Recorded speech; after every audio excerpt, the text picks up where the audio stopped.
جی السلام علیکم ورحمۃ اللہ وبرکاتہ۔ کیا آپ کو معلوم ہے کہ حضرت سودا رضی اللہ تعالیٰ عنہ بنت زمعہ کون تھی؟ جی ضرور معلوم ہوگا کہ نبی پاک صلی اللہ علیہ وآلہ وسلم کی ازواج المطہرات میں سے ایک تھی۔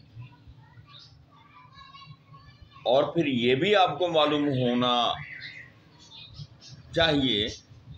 کہ حضرت خدیجہ رضی اللہ تعالیٰ عنہا کی وفات کے بعد نبی پاک صلی اللہ علیہ وآلہ وسلم کی زوجیدگی میں جو خاتون آئیں وہ حضرت سودا رضی اللہ تعالیٰ عنہا ہی تھی۔ اور ان کے بارے میں تھوڑا سا تعارف بھی ہمیں ہونا چاہیے۔ یہ بہت حلیم الطبع شخصیت کی مالک تھیں اور اوائل اسلام کے شروع کے دنوں میں ہی یہ مسلمان ہو گئی تھیں، اور آپ حضرت سودا رضی اللہ تعالیٰ عنہ اور حضرت سودا رضی اللہ تعالیٰ عنہ کے شوہر جو ان کے چچا زاد بھائی تھے حضرت سکران رضی اللہ تعالیٰ عنہ، یہ دونوں ہجرت حبشہ دوم میں بھی شامل تھے، اور کئی سال حبش میں رہنے کے بعد یہ واپس مکہ لوٹے تھے، جہاں واپس آنے کے بعد حضرت سکران رضی اللہ تعالیٰ عنہ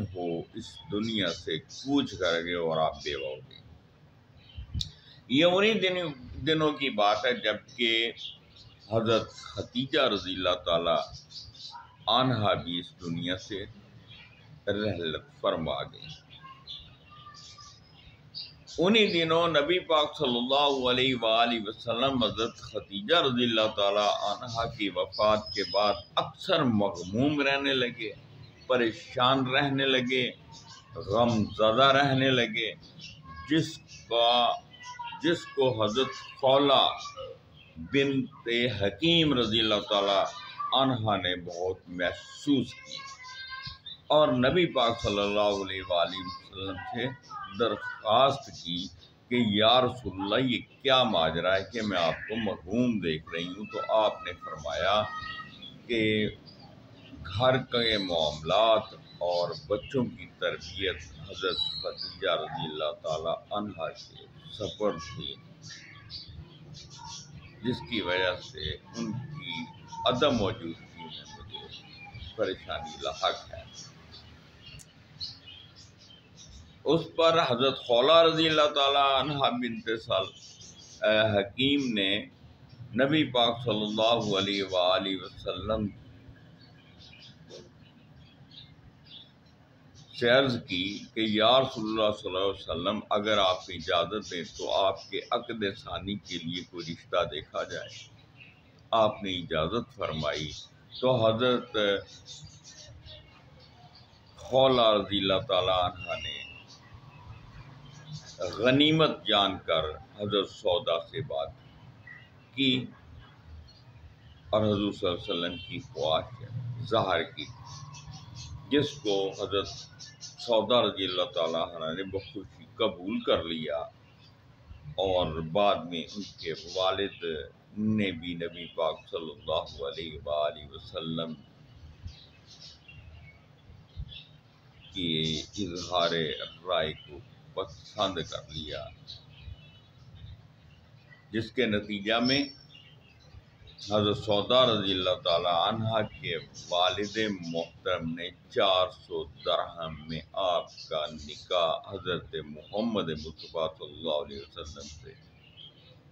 کر دیا۔ حضرت سودا رضی اللہ تعالیٰ عنہ بہت لمبے قد کی تھی، بلند و بالا قد کی تھی، اور بڑی خوبصورت اور بڑی حلیم الطبع بھی تھی، اور لیکن آپ کی طبیعت میں تیزی بھی تھی، اور بعض اوقات آپ جان بوجھ کر اس طرح کی چال چلا کرتی تھی کہ نبی پاک صلی اللہ علیہ وسلم کو دیکھ کے آپ پر ہنسی آتی تھی اور آپ مسکرا پڑتے تھے۔ ایک دفعہ نبی پاک صلی اللہ علیہ وسلم کے ساتھ عشاء کی نماز ادا کرنی تھی تو رکوع بہت لمبا ہو گیا، تو آپ صبح کو نبی پاک صلی اللہ علیہ وسلم سے آپ نے ذکر کیا کہ یا رسول اللہ صلی اللہ علیہ وسلم، آپ نے رات نماز پڑھائی تو وہ رکوع میں آپ اس قدر لمبا رکوع کر دیا کہ مجھے یہ ایسے محسوس ہوا کہ میری نکسیر پھوٹ جائے گی، اور میں اپنی ناک کو سہلاتی رہی اور آپ صلی اللہ علیہ وسلم مسکرا دیے۔ یعنی کہ آپ کی باتوں سے نبی پاک صلی اللہ علیہ وسلم محسوس ہوا کرتے ہیں۔ اور بعض اوقات جو ہے اپنی زوجہ کی ایسی باتیں جو آپ کو بعض اوقات ناگوار گزرتی تھیں، آپ ان پہ بھی مسکرا دیا کرتے تھے۔ کہنے کا مطلب یہ ہے کہ ہمیں اپنے گھروں میں اس طرح کا ماحول روا رکھنا چاہیے، ایک دوستانہ ماحول اپنی بیوی کے ساتھ ہونا چاہیے، اور بہترین زندگی کا ساتھی تو وہی ہوتا ہے جس کے ساتھ آپ ہر طرح کا دکھ، غم، مصیبت، پریشانی اور ہر طرح کا معاملے کی بات کر سکیں اور اس کو شیئر کر سکیں۔ اور نبی پاک صلی اللہ علیہ وآلہ وسلم کا معمول تھا کہ وہ اپنی بیویوں کے ساتھ دوستانہ ماحول میں ہر بات کیا کرتے تھے اور ان سے مشورہ بھی لیا کرتے تھے، اور بعض اوقات ان کی ناگوار باتوں کو برداشت بھی کر لیا کرتے تھے، جبکہ ہم لوگوں میں یہ بات نہیں ہے۔ حضرت سودا رضی اللہ تعالی عنہا